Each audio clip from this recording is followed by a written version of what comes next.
What's going on, everyone? Calvin Wetzel here with Dano Mataya on the WetzBets Show, powered by Her Hoop Stats, the show where we literally bet on women. Dano, what's up? How's it going?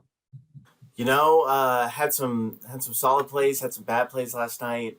Gardner Webb really let me down. They were up the majority of the game, and then the third quarter, they were up 10, and then next thing you know, Presbyterian goes on like a 30-10 run.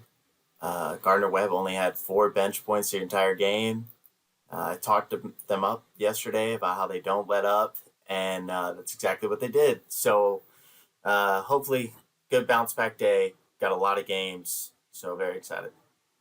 Yeah, if you watched our show yesterday, there seems to be a theme. I think our betting record would be wildly different if the teams only played three quarters, but it is what it is. So in terms of yesterday, Tuesdays are always weird, right? Slow days, light slates. I think we had a 2-week winning streak at one point that started on a Tuesday and ended on a Tuesday. The only undefeated day was on a Tuesday. Yesterday was a sub 500 day and still a winning day because we hit the only big play of the day, the 1.5 units on Seton Hall. So always weird stuff on a Tuesday. Came out, I think was a 3-4, but still plus like a quarter of a unit. Tuesdays are weird. I don't know what to say. Yesterday, I'll take winnings any way you can get it, though. In terms of today, one play I like. We talked about it yesterday. I liked it yesterday. Obviously, I look like an idiot, so of course I'm going right back to it today. Lehigh, I forget what they were yesterday, It's around minus minus three and a three and a half. half. Minus 3.5, is that right? They That's opened right. today again at minus 3.5. I think they already moved to minus 4.5. I still like it there, actually. I put 1.5 units on minus 3.5 today, even though I put 1 unit on it yesterday. Because I think when we see these back-to-backs, we're going to talk about it a little bit later with another one, but especially when it's back-to-back days like that against the same opponent, whatever happened, we saw this a lot more last year when they had COVID restrictions and teams had weird schedules with travel and all of that. A lot of back-to-backs. Whatever happens in the first one, the other thing happens in the second one. It just happens all the time. It doesn't matter whether it's one team winning by a lot and then losing or one game going way under, the other game going way over. It's just things sort of correct themselves and figure themselves out. It just like kind of seems to be how the world works. So going back to Lehigh, minus 3.5, you can get minus 4.5. I like that one as well. Fool me once, fool me twice. I don't know if they get blown out again. Maybe I'll just hang it up and retire. But I love that play for today. I'm gonna ride with you because the model loves it, and there's no way it's gonna happen 2 days in a row. Totally a believer. I have two plays that I really like today. Maine is an underdog, and it's been a while since they've been an underdog. I think the fact that they're riding a 9-game win streak, haven't lost in the month of February. They are holding their opponents in this 9-game win streak to an average of 36 points per game, which is insane. You watch this team play; they're consistent. They they push the ball, but at the same time, really make the other team play their game.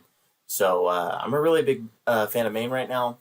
So I'm taking them at plus money. I think it's plus 102 for half a unit. And I'm going to sprinkle a little more on for a unit on 1.5 plus 1.5 Maine. My other play is Western Michigan and Ball State under 136.5. The two teams met on Monday and totaled at 140. Calvin mentioned it earlier. Back to backs, you see a lot of variance and a lot of regression or progression. If it depends on how the first game went. So we're going to ride with the under, and hopefully our theory checks out. We've been cashing a lot with these back to backs.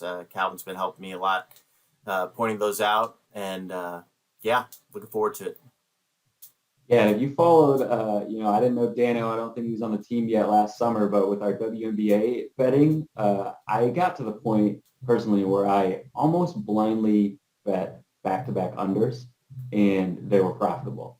So in college, you see, a lot fewer back-to-backs, especially this year now that, the COVID restrictions are opened up a little bit. But when we get one like this, it's still sort of the same trend. Definitely one to hit. Another under I like, by the way, on your main play, you talk about how well their defense has been playing. The main, I like the main side as well. I also like the main under, main Albany, both too slower defensive minded teams. That line is at 105 right now as of 10:45 Central. And I like the under 105 as well for that one. I feel good about our plays today. We got a huge slate. Remember to follow at her hoop stats and the hashtag WetzBets at the top of the screen here, so you won't miss any of Calvin's plays. Calvin works super hard at getting up early. I do as well, checking the lines, but no one's quicker than Calvin. So, he was able to beat a lot of the line movement that we're seeing today. Calvin, you can talk to it. It was crazy. Today is the most line movement I've seen all year. I expect that we're going to continue to see this trend because March is in 6 days. We're less than a week away from March, which obviously means people are starting to pay more and more attention to college basketball, betting more and more on college basketball, both sides, which means the sports books have to really be on their game in order to keep up with all the action that they're going to see. So we're definitely going to have to work a little bit harder than we did earlier in the season in order to get some of the best lines. But that's part of the fun of it, right? It's all a game trying to beat the sports books. So I'm not a morning person, but we're going to figure it out because you got to get up early enough to beat these lines sometimes. Absolutely. All right, well, follow along for all our plays of the day. Twitters are posted here. You can find all the links in the description of the video. All right, thanks for joining us. This has been the WetzBets Show. Stay tuned for more shows and more betting content coming out throughout the rest of the regular season and into March Madness.